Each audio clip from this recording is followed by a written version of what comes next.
ಮನ್ಯಾಗ ಹೆಂಗಿರ್ಬೇಕಂದ್ರೆ ಸಂತರಂಗಿರ್ಬೇಕಂತ. ಮುನಿ ಅಂದ್ರೆ ಸಂತರಂಗಿರ್ಬೇಕು. ಕಾಲ ನಾಡಿನೊಳಗಿದ್ರು ಮುಖ ಕಾಡಿನ ಕಡೆ ಇರ್ಬೇಕು. ಮುಖ ಕಾಡಿನ ಕಡೆ ಇರಬೇಕು, ಕಾಲ ನಾಡಿನೊಳಗಿರ್ಬೇಕು. ಅಂದ್ರೆ ಇವ್ರಿಗೆ ಸಂತ ಅಂತಾರೆ. ಇವನು ಮುಖ ಕಾಲು ಇನ್ನೂ ಅಡಿಗೆ ಮನೆ ಕಡೆನೇ ಅದಾವೆ. ಏನು ಎದ್ದು ಏನು ಮಾಡಿಯಪ್ಪ, ಬೆಳಿಗ್ಗೆ ಹೋಗ್ಕಾನ ಒಂದು 8-10 ಮಂದಿ ಕೂಡ್ತಾರ ವಾಕಿಂಗ್. ಏನು ವಾಕಿಂಗ್ ಹೋದ್ರಂದ್ರೆ ಅವ್ರೇನು ವಾಕಿಂಗ್ ಮಾಡೋದಿಲ್ಲ, ಊರು ಸುದ್ದಿ ಬರೇ ಟಾಕಿಂಗ್. ಏನು ವಾಕಿಂಗ್ ಇಲ್ಲ. ಬಂದನ ಪೇಪರ್ ಓದ್ತಾನ, ಪೇಪರ್ ಬೆಳಿಗ್ಗೆ ಒಮ್ಮೆ ಓದ್ತಾನ, ಸ್ನಾನ ಮಾಡಿಂದ ಮತ್ತೆ ಪೇಪರ್ ಓದ್ತಾನ, ಮತ್ತು ಊಟ ಮಾಡಿಂದ ಪೇಪರ್ ಓದ್ತಾನ, ಮಧ್ಯಾಹ್ನದಾಗ ನಿದ್ದೆ ಬರೋದಿಲ್ಲ, ಮತ್ತೆ ಪೇಪರ್ ಅದೇನು ಬಾಯಾಟ ಮಾಡ್ತಾನೆ ಅನ್ನೋ ಹಂಗೆ ಓದ್ತಾನೆ. ಓದಿದ್ದ ಪೇಪರ್. ಆಮೇಲೆ ಹಿಂಗೆ ಬಂದು ಟಿ ವಿ ಹಚ್ಬೇಕಂತಾನ ಹುಡುಗರು ಬಂದು ಪೋಗೋ ಹಚ್ತಾವ. ಇವ ನ್ಯೂಸ್ ಹಚ್ಚೋದಕ್ಕೆ ಹುಡುಗರು ಪೋಗೋ ಹಚ್ಚಿ ನೀವು ಹೊರಗೆ ಹೋಗೋ ಅಂತಾವ. ಅಟ್ಟಾವ ಎಲ್ಲಿ ವಾರ್ಧಕ್ಯ ಹೆಂಗೈತಿ. ಒಬ್ಬ ಡೆಲ್ಲಿ ಒಳಗೆ ಒಬ್ಬ ಮನುಷ್ಯ ಓಂಕಾರನಾಥ್ ಶರ್ಮಾ ಅವನ ಹೆಸರು.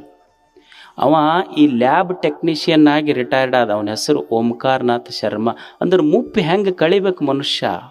ಅದು ರೈಲ್ವೆ ಬ್ರಿಡ್ಜ್ ಬಿತ್ತಂತ. ಈ ಮೆಟ್ರೋ ಮಾಡ್ತಾರಲ್ಲ, ಮೆಟ್ರೋ ಮಾಡುವಾಗ ಬ್ರಿಡ್ಜ್ ಬಿದ್ದಿದ್ದಕ್ಕೆ ಭಾಳ ಮಂದಿ ಬಡವರಿಗೆ ಔಷಧ ಸಿಗಲಿಲ್ಲ. ಅವ ಏನು ಮಾಡ್ದೆ ಅಂದ್ರೆ ರಿಟೈರ್ಡ್ ಆದಮೇಲೆ ಈಗ ಎಲ್ಲ ಅಪಾರ್ಟ್ಮೆಂಟ್ಗಳಿಗೆ ಹೋಗ್ತಿದ್ದ. ಮತ್ತು ಎಲ್ಲ ಶ್ರೀಮಂತರ ಅಪಾರ್ಟ್ಮೆಂಟ್ ಅಂದರೆ ಎಲ್ಲರೂ ರೋಗಿಗಳೇ ಅಷ್ಟೇ, ಎಲ್ಲ ಟೈಪು ರೋಗ ಅಲ್ಲೇ ಸಿಗೋದು. ಅವ ಏನು ಮಾಡಿದ್ನಂದ್ರೆ ಅಪಾರ್ಟ್ಮೆಂಟಿಗೆ ಅಡ್ಡಾಡಿ ವೇಸ್ಟ್ ಅವ್ರು ತೋಳದ ಗುಳಿಗೆ ಇರ್ತಾವಲ್ಲ ಅವೆಲ್ಲ ಕಲೆಕ್ಟ್ ಮಾಡಕತ್ತ. ಅವನ್ನೆಲ್ಲ ಕಲೆಕ್ಟ್ ಮಾಡಿ ಬೆಳಗ್ಗೆ ವಾಕಿಂಗ್ ಮಾಡ್ಕೋಂತ ಎಲ್ಲ ಮನ್ಯಾಗ ಹೆಚ್ಚುವರಿ ಇದ್ದು ನೀವು ಹೆಂಗೆ ಅನ್ನದ ಭಿಕ್ಷೆ ಮಾಡ್ತೀರಲ್ಲ, ಮೆಡಿಸಿನ್ ಭಿಕ್ಷೆ ಮಾಡೋದತ್ತು. ಗುಳಿಗೆ ಭಿಕ್ಷೆ ಮಾಡಿ ಗುಳಿಗೆ ತೊಗೊಂಡು ಬಂದು ಮತ್ತೆ ಬೈಫರ್ಕೇಟ್ ಮಾಡಿ ಸ್ಲಮ್ಸ್ ಬಡವ್ರು ಎಲ್ಲಿ ಇರ್ತಾರಲ್ಲ ಅಲ್ಲಿ ಹೋಗಿ ಫ್ರೀ ಗುಳಿಗೆ ಕೊಡ್ತಿದ್ದ.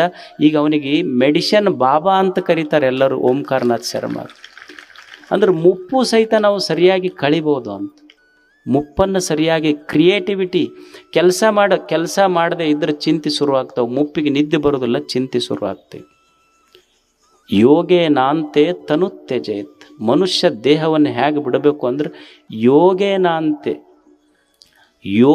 ಯೋಗ ಮಾಡ್ದಂಗೆ ಇರ್ಬೇಕಂತ ಜೀವನ. ನಕ್ಕೋಂತ ಹೋಗ್ಬೇಕಂತ. ಈ ಜಗತ್ತು ಬಿಟ್ಟು ಹೋಗುವಾಗ ಹೆಂಗೆ ಹೋಗ್ಬೇಕಂದ್ರೆ ನಕ್ಕೋಂತ ಹೋಗಿಬಿಡೋದಷ್ಟ. ಅಳ್ತಾರೆ ಯಾರು ಹೇಳಿ? ನಾವು ಹಂಗೆ ಎಂದರ ಹೋಗಿವೇನು? ನಮ್ಮ ಸಾವು ಎಂದರ ನಕ್ಕೊಂತ ಐತೇನು?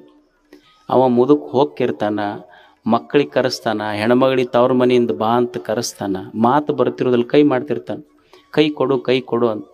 ಆ ಹುಡುಗಿ ಕೈ ತೊಗೊಂಡು ಮಗನ ಕೈ ಮೇಲೆ ಹಾಕಿ ಮಗಳ ಕೈ ಹಾಕಿಸ್ಕೊತಾನ. ಹೋಗಾಗ ಇಲ್ಲ, ನಿನ್ನ ಮಗಳಿಗೆ ನನ್ನ ಮೊಮ್ಮಗನಿಗೆ ಕೊಟ್ಟರೆ ನನ್ನ ಆತ್ಮಕ್ಕೆ ಶಾಂತಿ. ಅವ್ರಂತಾರೆ ನಿಮ್ಮ ಮೊದಲು ಹೋಗು, ಆಸ್ತಿ ಸಲುವಾಗಿ ನಮಗೆ ಶಾಂತಿ ಬೇಕಾಗೈತಿ.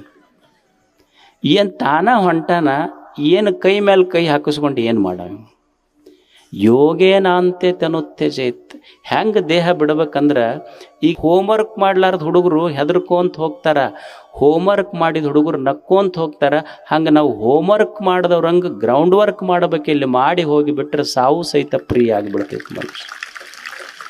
ಯೋಗೇನಾಂತೆ ತನುತ್ಯಜೇತ್. ಮೀಸಲು ಮಾಡುವಿಕೆ ಇದು. ಅದಕ್ಕೆ ಕಣ್ಣು ಮೀಸಲು ಶಿವನ, ಕೈ ಮೀಸಲು ಶಿವನ, ಮನ ಮೀಸಲು ಶಿವನ. ಕಣ್ಣು ಮೀಸಲು ಶಿವನ, ಕೈ ಮೀಸಲು ಶಿವನ, ಕಾಲು ಮೀಸಲು ಶಿವನ, ಕಿವಿ ಮೀಸಲು ಶಿವನ, ನಾಲಿಗೆ ಮೀಸಲು ಶಿವನ, ನಾಸಿಕ ಮೀಸಲು ಶಿವನ, ತನು ಮೀಸಲು ಶಿವನ, ಮನ ಮೀಸಲು ಶಿವನ. ಈ ಮೀಸಲು ಬೀಸರ ಹೋಗದಂತಿದ್ದರೆ ಜಗದೀಶ ಕಾಣ ರಾಮನಾಥ. ಯಾರು ತನು ಮನ ಇಂದ್ರಿಯ ಇವುಗಳ ಮೀಸಲನ್ನು ಕೆಡಿಸ್ಕೊಂಡಿಲ್ಲಲ್ಲ ಅವರೇ ದೇವರು ಅಂತ ಅವ್ರು ಹೇಳ್ತಾರೆ. ಅವರು ದೇವರಷ್ಟೆ. ಮೀಸಲನ್ನು ಕೆಡಿಸ್ಕೊಳ್ಳಾರ್ದಂಗೆ ಬದುಕು. ದೇಶಕ್ಕಾಗಿ, ಧರ್ಮಕ್ಕಾಗಿ, ಲೋಕ ಕಲ್ಯಾಣಕ್ಕಾಗಿ ನನ್ನ ಇಂದ್ರಿಯಗಳನ್ನು ಮೀಸಲಾಗಿಡಬೇಕು. ಅದು ಬ್ರಹ್ಮಚರ್ಯ. ಬ್ರಹ್ಮಚರ್ಯ ಅಂದ್ರೆ ಮೀಸಲು ಮಾಡೋದು. ಇತಿಹಾಸದೊಳಗೆ ಮಾಡಲಿಲ್ಲ. ಎಷ್ಟು ಜನ ಮೀಸಲು ಮಾಡಿದ್ರು ಈ ದೇಹವನ್ನು. ನೀವೆಲ್ಲ ಭಗತ್ ಸಿಂಗನ ಬಗ್ಗೆ ಕೇಳಿರಿ. ಭಗತ್ ಸಿಂಗನಿಗೆ ಲಾಹೋರ್ ಜೈಲಿನೊಳಗೆ ಇಟ್ಟಿದ್ರು. He was hanged when he was just 23. 23 ವರ್ಷಕ್ಕೆ ಗಲ್ಲು ಶಿಕ್ಷೆ ಆಯಿತು. ಯಾರಿಗೆ? ಭಗತ್ ಸಿಂಗನಿಗೆ. ಎದರ ಸಲುವಾಗಿ? ಕೊಲೆ ಮಾಡಿದ್ದಕ್ಕಲ್ಲ, ದೇಶದ ಸಲುವಾಗಿ. ಅವನಿಗೆ ಲಾಹೋರ್ ಜೈಲಿನೊಳಗಿದ್ದಾಗ 23 ವರ್ಷಕ್ಕೆ ಗಲ್ಲು ಶಿಕ್ಷೆ ಆಯಿತು. ಅಲ್ಲಿ ಹಗ್ಗ ಎಳೆ ಬಿಟ್ಟಿರ್ತಾರಲ್ಲ ಗಲ್ಲು ಶಿಕ್ಷೆಗೆ, ಅಲ್ಲಿಗೆ ತೊಗೊಂಡು ಹೊಂಟಿದ್ರು ಅವನಿಗೆ.